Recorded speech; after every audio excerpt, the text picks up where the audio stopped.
Welcome back to Reality Asserts Itself on the Real News Network, and I'm Paul Jay.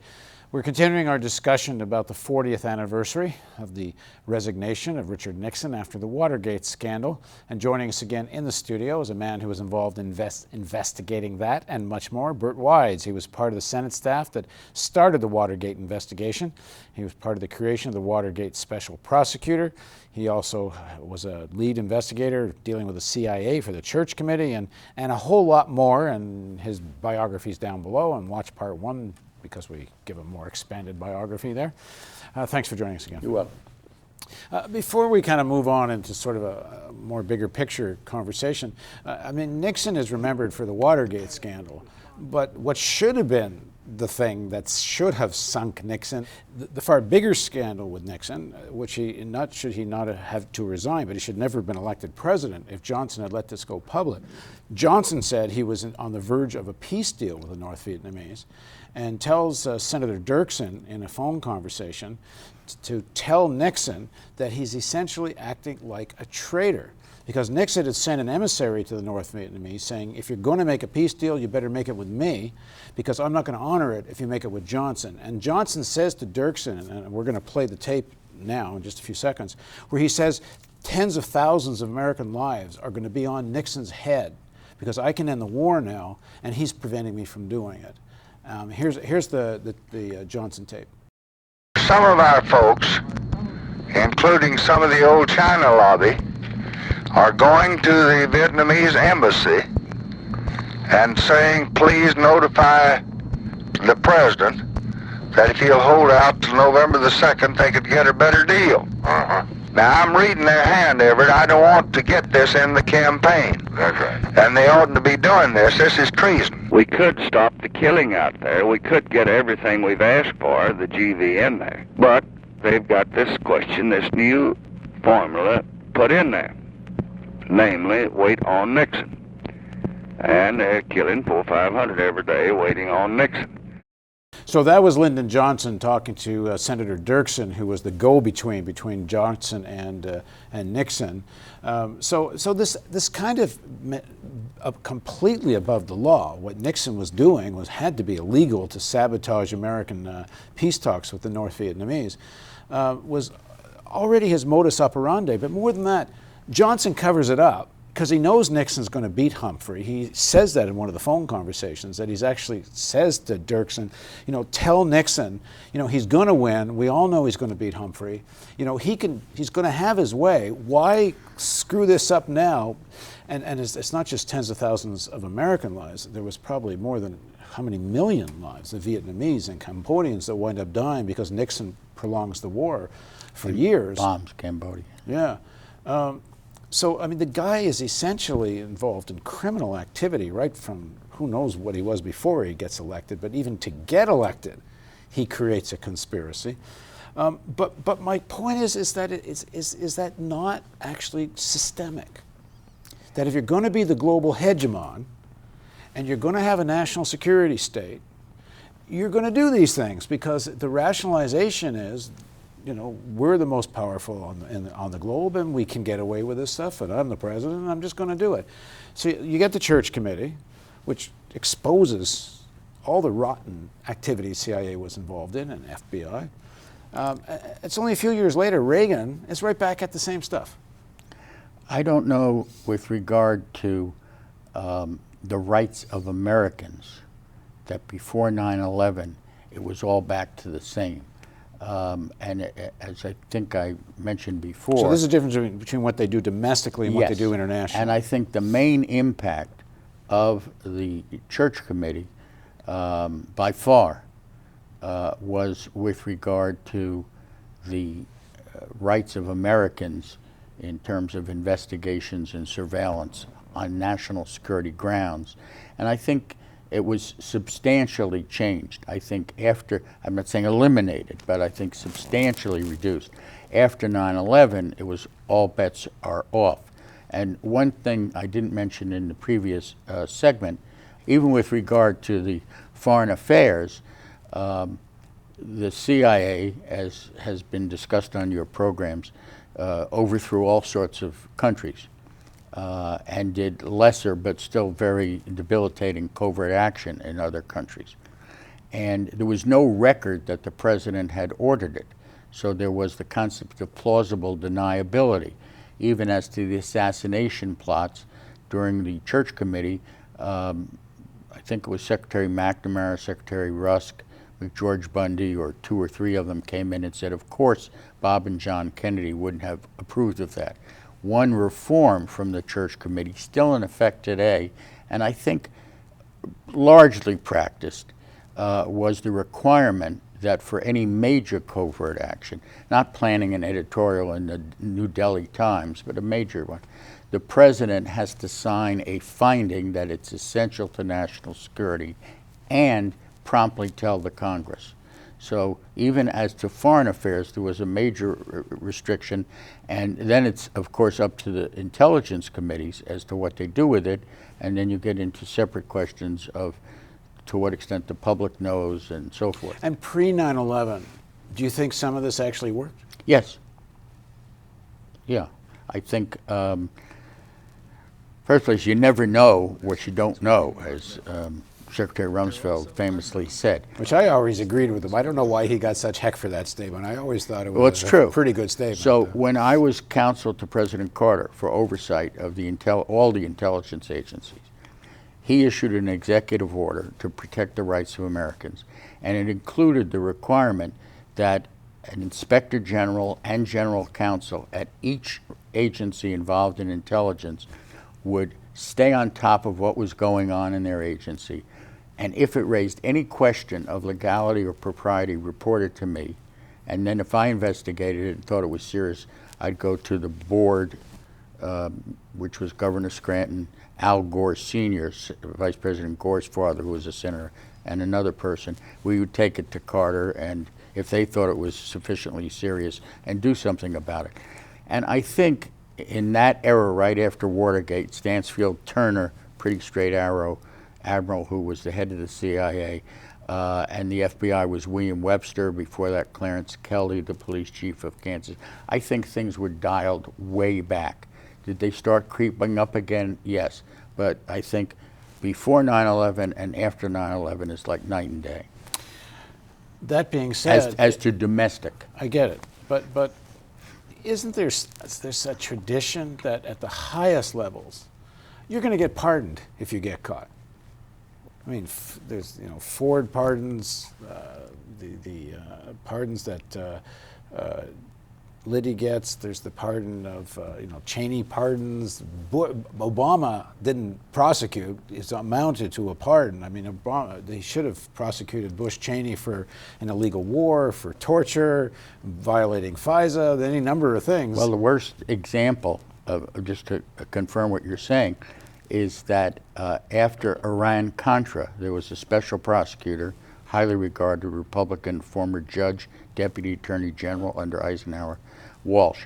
And he was in the middle of prosecuting people for violating all sorts of laws, and he was about to go forward with a trial of the Secretary of Defense, and one of the issues was going to be what President Bush knew about it as vice president. And as the trial was about to go forward over Christmas, Bush pardoned him before the trial. So there's kind of go back to sort of the big point of this, and then we'll kind of get a little. I'll suggest it again. We can get into it more a little later. But the idea is that it's kind of inherent if you're going to be the hegemon and you're going to be the world's biggest military and you're going to have such a militarized economy and such an enormous military industrial complex. And it's part of what Eisenhower warned about. It wasn't that Eisenhower was a pacifist by any means. And his warning about beware the industrial military complex was kind of what it would do to kind of warp all the institutions of government. Well, I think the role that the military-industrial complex plays in our economy and the influence it has in our foreign policy is what Eisenhower was talking about. I think the question you asked earlier is by the time someone does what is necessary and gets to the top of the poll, or is the president's top advisor, does he feel he can and should get away with anything, even if it might be illegal? And I think there, it's a matter of degree. I think that people tend to convince themselves it's necessary. Lyndon Johnson, the reason why the CIA in the Church Committee revelations pressed the CIA to spy on thousands of Americans was because he really, I believe, couldn't believe that there would be that much indigenous opposition to the Vietnam War. It had to be the Russians controlling and financing, and that was what he told them to find out. And when they couldn't find it, he kept saying, look Carter and then Nixon, and they started not just to investigate people they had some reason to suspect might have something to do with Russia, but other people simply because they were active in the anti-war movement to see if maybe they could find a link. I think that when you also get to the top, there's a sense that you know what others don't, and if it's a real threat, that's your responsibility. But I still believe, after all the investigations I've been involved in, that there are people who get to the top, who become president or top advisors, who have some lines they wouldn't cross. They might go further than you or I would, and feel I just can't do that. It's not right. But I think for many of them, there are lines where they say, no, we just can't do it. And if you give me a little time on some other segment, I'll give you some examples. Maybe. Well, some of the, if there are lines, you're saying after 9/11, most of those lines disappeared. The basic difference between before 9/11 and after 9/11 is this. After the Church Committee investigations, not all the people on the street of America, but those who follow current events and read the papers and so forth, were sufficiently outraged that there was enough pressure, even though there was pushback from the intelligence agencies, the Pentagon, the White House, to get the reforms I mentioned, whether they were somewhat weakened over time or how well you think, but they were done. After the next big revelation, which is really Snowden and the NSA, I've detected, didn't detect, I've heard from the same kinds of people a very, very different take. And the take is, I don't care, even if you say they're spying on my First Amendment activities, my political dissent or whatever, and I don't even care if they cannot prove that they use these techniques and it blocked terrorist attacks. If infinitesimally it would decrease the chance of my husband getting blown up at Grand Central Station, just do it. I mean, it's really dramatic difference. And in terms of the blurring or elimination of the lines, it's also now acceptable for a president to sit in his office with advisors and decide to drop drones on people's heads, even sometimes if they're American citizens.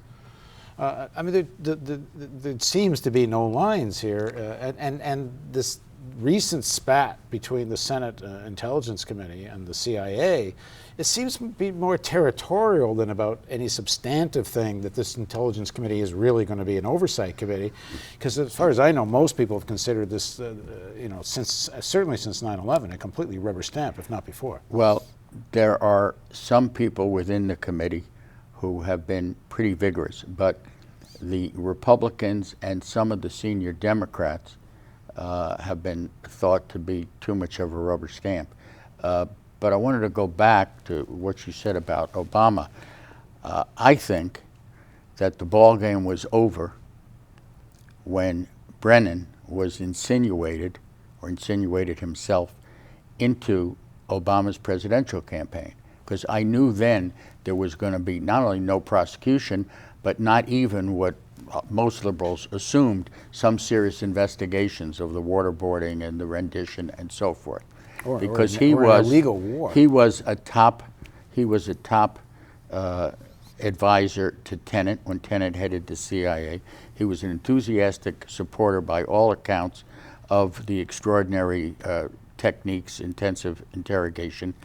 At his hearing, he said that he had opposed it. But elsewhere, it came out that what he had opposed, or what he had raised as a concern, was that it might come back to hurt the CIA, not that it was terrible. In the White House, in my view, he was really the national security advisor. The title was just for counterterrorism.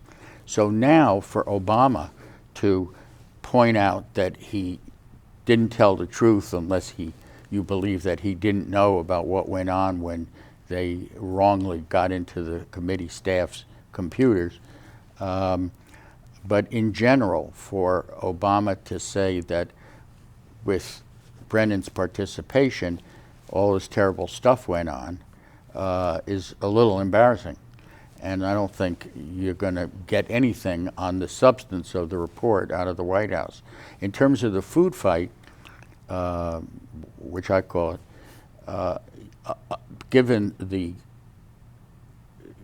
intelligence committees being pretty much a rubber stamp or not taking vigorously its oversight role, I think you're right. I think it was when it came out that Brennan or people under Brennan at the CIA had hacked into the committee staff's supposedly inviolate computers, and even more when the general counsel at the CIA referred to the Justice Department, a referral as to possible criminal actions by the staff, that Chairwoman Feinstein finally went ballistic, gave an incredible speech on the floor that astounded everyone, but now has sort of retreated, and in the fight over what will be made public, is willing to negotiate, even though the committee feels that the redactions were made not really only for security reasons. And as you've pointed out in the last interview, if the Senate wanted to release this stuff, they don't need anybody's permission. They just need to vote to do it. That's right, and it's been done once by the Republicans. Even the reporters who are aware of the provision, most reporters say, well, it's up to the president and the CIA. But even the reporters aware of this seem to feel it's never been done. And when Carter was negotiating away the Panama Canal to the Panamanians, there was such an uproar that the Republicans were able to get a majority vote in the committee and in the Senate, and over the objection of the executive branch, make public some hitherto classified negotiations. So just quickly, we're near the end of this segment, and Burt's agreed to come back more. I mean, he's a living history book of this all of these periods, so we're going to do a lot more. But some of the talk of reforms of the NSA and such that's come out of the Snowden business, is any of that substantive, or is it window dressing? It started out substantive, and it's been periodically diluted. Congressman Sensenbrenner, conservative Republican, who was the author of the provision that they claimed authorized getting the metadata on phone calls of everyone, he and the liberals were astounded at that claim. He, Congressman Conyers, and in the Senate, Senator Leahy, put in the USA Freedom Act to make substantial changes, which maybe in another segment we get into. But in the House, which went first, the Judiciary Committee compromised with the Intelligence Committee in the White House and substantially weakened it. It still has some stuff. Leahy then put in a new version of his bill, stronger than the House, still backing off on some things, and we'll see in the fall what comes out. But it's been on a downhill. And again, whether you pass some regulation or not, is there any real oversight to see if it's followed? NSA, we know, is handing information over to the FBI to prosecute criminal cases and doing end runs around wiretap, pretending they made the case without the NSA, but we know they didn't, and this has come out more or less. And there's clearly, that's illegal, but it's still going on. Well, I'd say three things real quick. One of the reforms being debated as to how strong it will be is to have a public advocate in the FISA court when they authorize things, because right now there's the government making its arguments and the judges. So it's one-sided. There's no one on the other side. It's not really a case in controversy that in general you have to have. So that's one thing. Cumulatively, what we talked about, the Pentagon Papers, Post-Watergate Church Committee has produced a generation of judges more skeptical, not the FISA court, but other judges. So when the ACLU or someone tries to get access to something or someone challenges something, instead of just rubber stamping, you're seeing a little bit more, not nearly enough, of the judges not only being questionable, but sometimes sharply criticizing. Although the state secret doctrine still, and Obama's been worse than Bush, allows them to get many of the cases dismissed. But you see stronger judiciary. Okay, to be continued. Thanks for joining us. You're welcome. And thank you for joining us on Reality Asserts Itself on the Real News Network.